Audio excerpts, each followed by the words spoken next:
Edi Rama në fjalën e tij, përveç se mbrojti veten në të gjitha mënyrat, duke përdor administratën, duke përdor rolin dhe misionin e saj në një shtet, duke përdor edhe ndershmërinë dhe dinjitetin e saj, Edi Rama sulmoi në mënyrën më të verbër drejtësinë, institucionin e akuzës dhe gjithçka vërtitej rreth tij personalisht, i vetëdijshëm se është tashmë në rreth të kuq. Mashtroi në mënyrën më të paskrupullt. U tha shqiptarëve se ministrat, zëvendës kryeministrat apo kryeministrat, në Gjermani japin dorëheqjen si detyrim moral, por kjo nuk ndodh në vende tjera, ndodh vetëm në shtetin ligjor të avancuar dhe të konsoliduar të Gjermanisë. Një mashtrim e bisht, jo larg, por nga viti 2009, vitin 2013, në Shqipëri, kanë dorëzuar imunitetin, kanë dhënë dorëheqje zëvendës kryeministër. Ministër, është heq imuniteti për disa imunitarë të tjerë. Ky mendon se të tjerët vuajnë nga amnezia. Edi Rama, në ekspozen e tij, bëri mbrojtjen, avokatin e akshit. Siç e vu tre, i gjithë fjalimi i tij përqendrohej tek integriteti i lartë i mirëlindës së akshit dhe si prova për këtë integritet paraqiste se ajo banon në një pallat me qera dhe se nuk din të jap makinës qesharake.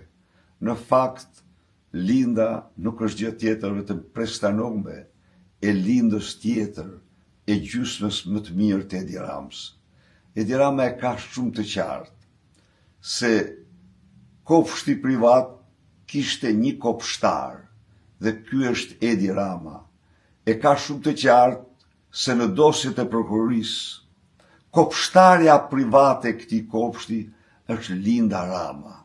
Ndaj dhe ai i sfazuar u përpoq të përdor çdo lloj argumenti absurd për të akuzuar prokurorinë për veprimet që ka ndërmarrë.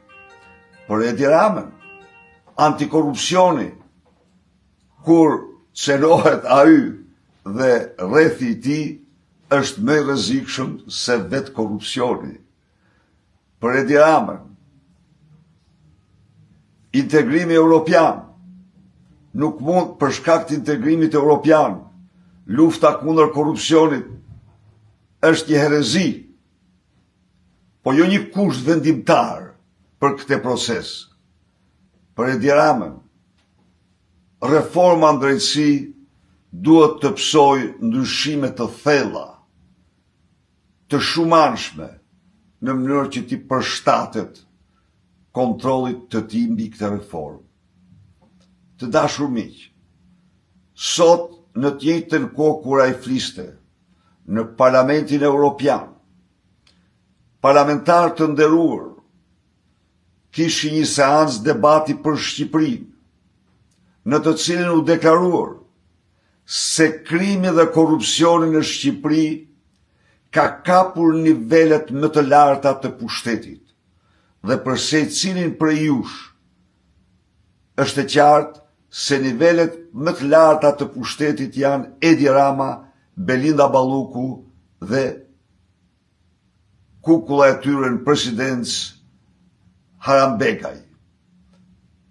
Në Parlamentin Evropian, në të njëjtën kohë, u kërkuar në mënyrë të prerë heqja e imunitetit dhe dhënia e drejtësisë Lubi Ballukut. U kërkuar kurzimet të forta për Shqipërinë në procesin e integrimit. dhe heqja përfundimisht dorë nga mandamentet dhe ligjet me të cilat Edi Rama do të mbrojë veten e tij, familjen e tij, bashkëpunëtorët e tij. Pra, ky kryetar i organizatës kriminale sot vendosi veten në pallatin presidencial në bangun e akuzës dhe me katarët e tij 83 mandatet e krimit i kishte vendosur rreth tij tek fliste, tek mbante mbrojtje ndaj vetës, familjes dhe njerëzve të tij më të afërt nga drejtësia. Të dashur qytetarë dhe qytetare, ka vetëm një zgjidhje.